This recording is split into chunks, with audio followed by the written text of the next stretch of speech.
Mayroong pinaplanong 187 land reclamation projects sa buong Pilipinas at ito ay gagawa ng panibagong 25,000 hectares na lupang magagamit. 13.5 million ang populasyon ng Metro Manila base sa pinakabagong census ng Philippine Statistics Authority taong 2020. Siksikan at hindi maayos ang mga lugar at maging ang transportasyon sa Metro Manila. Kaya naman ang reclamation projects ang nakikitang paraan upang magkaroon tayo ng magaganda at maayos na bagong mga komunidad. Ngayon ay samahan ninyo akong tuklasin ang kaabang-abang na pinakamalalaking reclamation projects sa Metro Manila. Navotas Coastal Bay Reclamation Project o kilala rin bilang Navotas Boulevard Business Park. May lawak ito na 650 hectares at 58 billion pesos ang estimated development cost nito.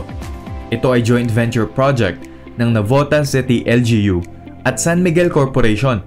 Inaprubahan ito ng Philippine Reclamation Authority noong 2018 at sinimula naman ang pagtatambak taong 2019. Magkakaroon dito ng 3,480 units ng socialized housing at residential condominiums. May public spaces, parks, at open spaces. Mayroon ding commercial area at organized vendors area. May daanan ng mga bangka at Fisherman's Wharf. Magtatayo rin ng expressway na konektado sa New Manila International Airport sa Bulacan. Manila Solar City. May lawak ito na 148 hectares at 23.6 billion pesos ang estimated development cost nito. Ito ay joint venture project ng City of Manila LGU at ng Manila Gold Coast Development Corporation na pagmamay-ari ng Tieng Brothers. Inaprubahan ito ng Philippine Reclamation Authority noong February 21, 2021 at sinimula naman ang pagtatambak noong January 2023. Bilang bagong entertainment hub ay magkakaroon dito ng kauna-unahang international cruise ship terminal sa bansa. Inaasahang lilikha ito ng 500,000 na karagdagang trabaho at 50 billion pesos na revenue kada taon. Mahahati ito sa 2 isla at magkakaroon ng tulay na may glass floor na kukonekta sa mga ito para madaanan ng pedestrians. Mayroon itong 5-star hotels, white sand beach at marami pang iba. Pasay Harbor City. May lawak na 265 hectares at 72 billion pesos ang estimated development cost nito. Ito ay joint venture project ng Pasay City LGU at Pasay Harbor City Corporation na pagmamay-ari ng Davao businessman na si Carlos Gonzales.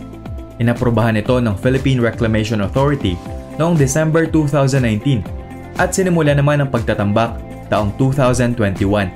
Magkakaroon ito ng 7 unique districts sa kanilang 2 isla. Ang unang mas malaking isla ay para sa mixed-use development na tatayuan ng office at residential buildings at commercial spaces.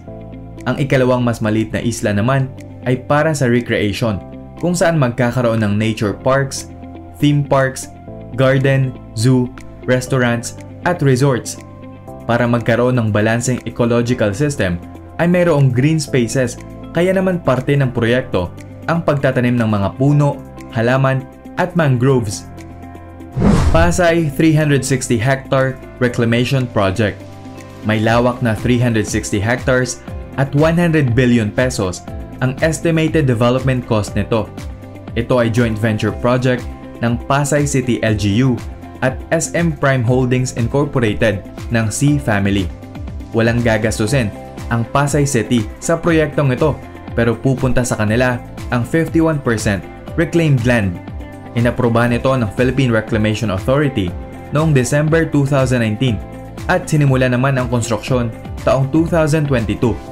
Ito ay ikokonekta sa MOA Complex na isa ring reclaimed land project ng SM. Horizon Manila. May lawak na 419 hectares at 109 billion pesos ang estimated development cost nito. Ito ay joint venture project ng City of Manila LGU at J. Bros Construction Corporation. Inaprubahan ito ng Philippine Reclamation Authority noong December 2021 at sinimula naman ang konstruksyon taong 2023. Magkakaroon ito ng 3 islands na mayroong 28 districts at 4-kilometer kanal.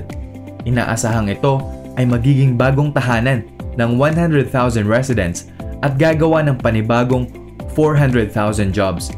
83 hectares o 20% ng land area nito ay nakalaan para sa green spaces.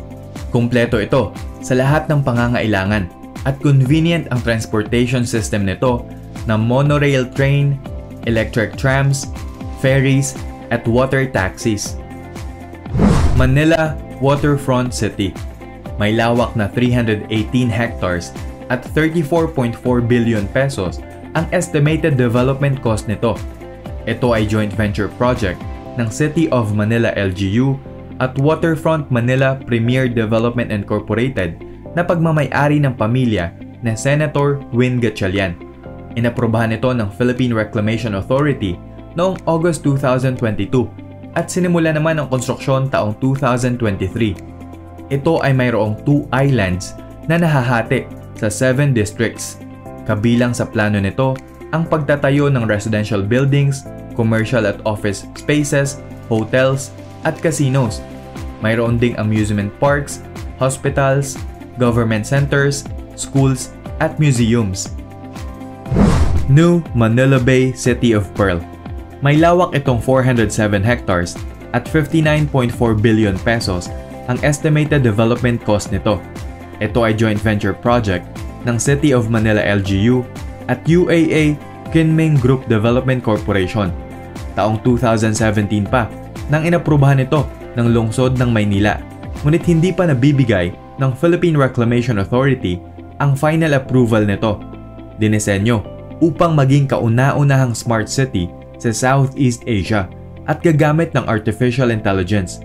Magkakaroon nito ng Central Park, golf course at Pacman Stadium. Gagamit ito ng renewable energy kagaya ng solar at tidal power at magiging walkable city. Elevated railway at water taxis paikot sa isla ang pangunahing uri ng transportasyon dito. Kumpleto ito sa commercial at residential buildings, schools, churches, malls, parks at hospital.